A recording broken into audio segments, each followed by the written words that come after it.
5 வருஷத்துக்கு முன்னாடி இருந்த மீடியாவுக்கும் இப்போ இருக்க மீடியாவுக்கும் வித்தியாசம் இருக்குன்ற ஏதோ அன்றைக்கே நீங்கள் போலீஸ் ஸ்டேஷன் அன்றைக்கி இல்லையா? போலீஸ் ஸ்டேஷன் இப்போ தான் போன வருஷம் தான் வந்ததா? எங்கள் தெருவில் போகிற பொண்ணை வந்து கையை பிடிச்சிட்டு தான் பலார் அரைச்சி போடுவாங்க. ஒரு பெரிய நடிகை நீ ஒன்றால் அறைய முடியாது. அன்றைக்கி செய்தி அச்சு ஊடகங்கள் இருந்து இல்லை சொல்லியிருக்கக்கூடாது. இந்த மாதிரி அது வண்டவாளம்லாம் நடக்குது அப்படின்னு உன் வண்டவாளத்தை தண்டவாளத்தில் ஏற்றுவேன்னு சொல்லி தாங்க இந்து நேசன் ஒரு பத்திரிகை அந்த காலத்தில் பிரமாதமாக ஓடிக்கிட்டு இருந்தது. நாங்களாம் பிறக்கிறதுக்கு முன்னாடியே வந்த பத்திரிக்கை.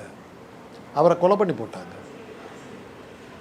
அப்படி பார்த்தீங்கன்னா அச்சு ஊடகங்கள் இருந்த காலத்துலமே ஷக்கீலா வந்து தனக்கு நடந்த விஷயங்களை வெளிப்படையாக சொன்னதாகவும் அதுக்கு எந்த விதமான ஒரு தீர்வு அச்சு ஊடகங்கள் இன்னைக்கு ஒன்று ஷக்கீலாவை பற்றி இப்போ ஒரு கட்டுரை கூட எழுதலையே. இல்லை அந்த காலத்தில் சொல்கிறேன். எந்த காலத்திலுமே எழுதலையே. எந்த காலத்திலுமே எழுதலையே. அவங்கள நடிகைகளுடைய கவர்ச்சி படத்தை போட்டு தானுங்களே அச்சு ஊடகங்களே ஓடுது. அப்புறம் அவங்க பண்ணுறது நியாயமா?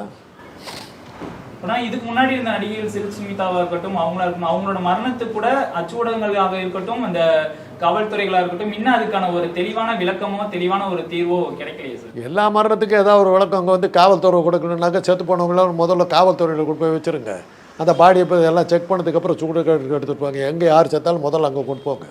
மரணத்தில் கூட கார்பரேஷன் சர்டிஃபிகேட் வாங்கணும். இயற்கை மரணம்னு சுடுகாட்டில் அதை காட்டினா தான் இப்போ இது பண்ணுவாங்க. அது தெரிஞ்சுக்கிங்க.